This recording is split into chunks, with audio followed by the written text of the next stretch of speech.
আসসালামু আলাইকুম। আজিমপুর গোরস্থান, এটা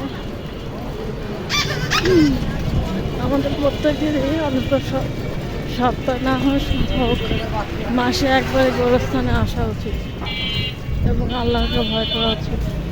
তাহলে হয়তো বা আমরা অনেক পাপ থেকে নিজেকে দূরে রাখতে পারবো।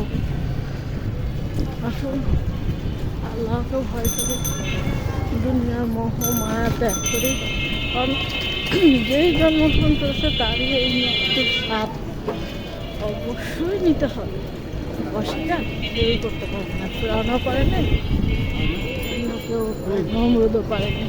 বুঝছেন, আমরা তো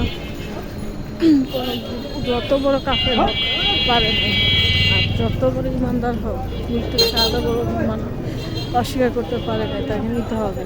কাফের কাফের না হয় মুমিন ইমানদার হয় মরাসে হবে।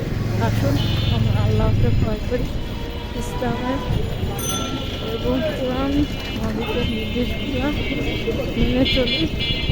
আল্লাহ আমাদের সবাইকে ইমান এবং তৌফিক দান। এটা যদি খেয়াল করছেন বিশাল জায়গা, আমি কিন্তু অল্প একটু ভিডিও করছি।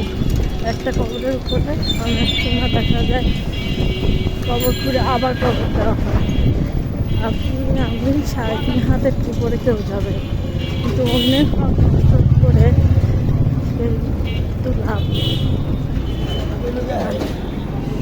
সবাই দোয়া করবেন। কবরস্থান শেষ করলাম, এখন আজিমপুর সামনের দিকে যাচ্ছি।